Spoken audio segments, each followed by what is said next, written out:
orang yang hadir saya harap maksimal. Tapi memang di sini mungkin bagian kepanitiaan lebih utama ya. Tapi tidak menutup kemungkinan yang lain juga harus menggunakan bagaimanapun ini merupakan suatu tindak pidana. Jadi kemarin kami berdua mendapatkan perintah ya untuk melaksanakan diptek tentang penyelesaian tindak pidana koneksitas di lingkungan peradilan militer. Nah, kebetulan yang ditunjuk saya sama Kapten Hendra. Nah, secara garis besar untuk koneksitas itu sendiri, gitu kan? Berarti dia itu tindak pidana yang dilakukan oleh yang pasti nggak mungkin satu orang, tetapi dua orang. Nah, dua orang itu yang mana? Dia dilakukan oleh militer dan oleh sipil secara bersama-sama. Nah, nanti selanjutnya untuk materi yang kita peroleh selama kami melaksanakan BIMTEK akan disampaikan kepada Kapten Hendra. Nanti sisanya terakhir nanti saya. Terima kasih. Wassalamualaikum warahmatullahi wabarakatuh. Selamat siang, selamat sejahtera bagi kita semua. Baik, pada kesempatan yang berkah ini di hari Jumat, kita akan melaksanakan sosialisasi berkaitan dengan hasil pelaksanaan kegiatan BIMTEK yang dilaksanakan oleh Pokimil, dalam hal ini Mbak Yohati dengan saya. Kemudian pelaksanaan kegiatan kemarin selama 2 hari, namun kita sudah ramu materinya menjadi satu materi saja, itu berdasarkan dari 3 narasumber yang memberikan materi pada saat kegiatan BIMTEK. Perkara koneksitas dalam hal ini yang dibahas berkaitan dengan 4 dasar hukum. 4 dasar hukum yang pertama adalah pasal 89 sampai dengan pasal 94 Undang-Undang Nomor 8 Tahun 1981 tentang Kitab Undang Hukum Acara Pidana.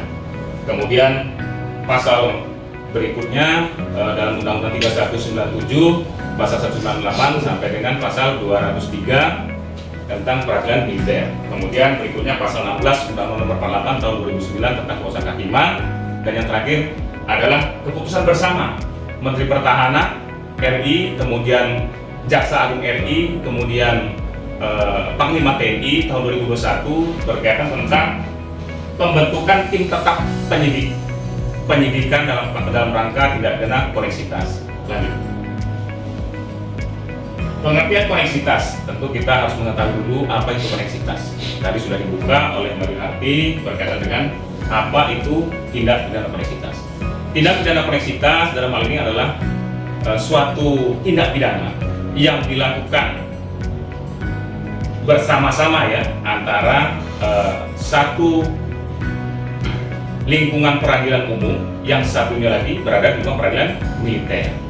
Kemudian berdasarkan undang-undang pasal 16 tahun Undang-Undang Nomor 48 tahun 2009 dan kuasa kehakiman memberikan penjelasan lebih rinci. Lebih rincinya yaitu tindak pidana yang dilakukan bersama-sama oleh mereka yang termasuk di lingkungan peradilan umum, kemudian mereka yang termasuk dalam lingkungan peradilan militer yang ada pengecualiannya. Dalam keadaan tertentu berdasarkan keputusan dari Ketua Mahkamah Agung, maka bisa perkara tersebut disidangkan di lingkungan peradilan militer. Jadi ada hal-hal tertentu dalam pasal 16 Undang-Undang Nomor 48 tahun 2009. Nah, kemudian koneksitas, kita mengenal ada delik ya. Delik itu kan macam-macam ya, ada delik biasa, delik aduan. Kalau untuk koneksitas adalah penyertaan. Kemudian penelitian yang secara garis besar akan saya sampaikan, yaitu penyidikan yang dilakukan dalam perkara koneksitas adalah penyidikan yang dilakukan secara bergabung, yaitu dari tim penyidik umum, yaitu polisi, kemudian jaksa, kemudian dari militer, lingkungan militer, POM, dan auditor militer. Apabila terjadi perbedaan pendapat, memang berdasarkan undang-undang yang lama pasal 93 menyampaikan jaksa agung yang memutuskan sebenarnya. Namun setelah ada undang-undang yang baru, ya Undang-Undang Nomor 16 ini tahun 2000, pasal 16 Undang-Undang Nomor 48 2009 yang menyatakan keputusannya kepada KMA. Jadi yang pasal 93 itu dikecualikan sehingga dengan adanya pasal 16 ini yang pengecualian karena tertentu menurut keputusan Ketua Mahkamah Agung. Perkara koneksitas delik penyertaan tadi kita sampaikan antara sipil dengan militer dilakukan bersama-sama. Kemudian apabila tertangkap dia diproses melalui tim tetap. Tim tetap tadi penyidiknya adalah polisi dengan POM. Setelah melakukan penyidikan bersama, Kalau yang militer itu di PN, kalau yang sipil itu di polisi. Kemudian ditentukan nanti oleh auditor dan jaksa yang melakukan penelitian.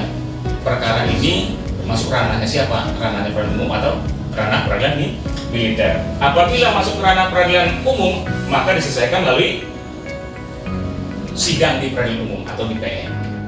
Koneksitas. Kalau kita berbicara tindak pidana koneksitas, berarti pelakunya lebih dari satu. Nggak mungkin satu koneksitas, kan tidak mungkin. Pasti lebih dari satu. Dan itu siapa pelakunya? Yang salah satunya pasti dari militer, yang satunya lagi dari sipil. Nah, kemudian koneksitas itu pada dasarnya itu sudah diatur, baik itu di dalam KUHP, ya kan? Itu kan sifatnya umum dan khusus juga ada diatur di dalam Undang-Undang 31 tahun 1999. Terus itu dipisah, yang militer diadili di militer, kemudian yang sipil diadili di sipil, di pengadilan umum. Itu jadi problem. Mungkin kemarin sudah disampaikan juga sama Jaksa Agung Muda Pidana Militer di Jalan Pak Brajit yang disampaikan juga kalau mengapa yang diadili koneksitas itu hanya perkara-perkara besar yang menonjol, misalkan kenapa tidak semua, misalkan contoh nih perkara susilaan ya, misalkan zina kan ada juga, dia tidak selalu zina itu dilakukan sama militer, kan tidak selalu. Pasti lawannya kebanyakan adalah sipil. Ya pasti perempuan. Kalau perempuan laki-laki. Dan itu yang satunya militer, yang satunya kebanyakan adalah sipil. Nah, dan itu pasti banyak. Setiap pengadilan itu pasti banyak. Jadi tidak mudah bagi kami. Izin ini bertanya. Kalau tadi kan telah disampaikan apabila terjadi perbedaan pendapat untuk menentukan ini perkara ini diadili di pengadilan terdekat umum, itu kan melalui surat keputusan dari normatif. Ini mungkin hanya sebagai ini aja Bu, mungkin ada clue-cluenya atau apa namanya ya, sebagai batu pertimbangan yang menitik beratkan, yang bisa menitik beratkan suatu perkara itu diadili di pengadilan umum atau pengadilan apakah sudah ditetapkan. Kan ini kalau yang namanya perkara koneksitas, kalau di dalam KUHP itu ada namanya pelaku utama, ada pelaku pembantu, ada perbarengan, itu kan banyak jenisnya gitu kan. Apakah misalnya dari dua terdakwa, satu militer, satu sipil, yang militer jelas selaku pelaku utama, maka itu menjadikan dasar, bisa dijadikan dasar perkara ini diadili di pengadilan militer. Begitu juga sebaliknya, pelaku utama adalah sipil, sementara yang mereka sebagai dader atau yang ikut serta perbantuan.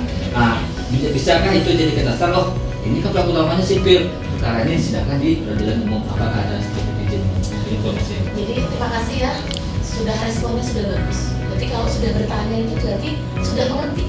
Yang kita garis besar kan sudah mengerti. Bagaimana kita menentukan gitu? Setahu kami yang kami peroleh, kami peroleh kan tidak hanya dari militer juga peroleh selama masa Jadi untuk menentukan perkara koneksitas itu diadili di mana? Karena pada dasarnya kan tadi disampaikan kan, pada dasarnya perkara di pengadilan umum, kecuali dalam keadaan tertentu ini, salah satunya adalah apabila dilihat dari kerugian. Nah, kerugian titik beratnya itu ada kerugian itulah. Nah, apabila kerugian misalkan kayak kemarin berkaitan dengan ini ya, apa namanya, TWP ya, yang sidangkan. Karena memang kerugian itu kebanyakan di militer, makanya disidangkan di militer. Jadi tidak itu apa namanya, mungkin pelaku bisa juga dijadikan bahan pertimbangan, tetapi di sini itu titik beratnya adalah kerugian. Kerugian yang mana yang ini yang besar sana. Oh, ini kerugiannya memang militer, mungkin kepentingan, tetapi titik beratnya adalah kerugian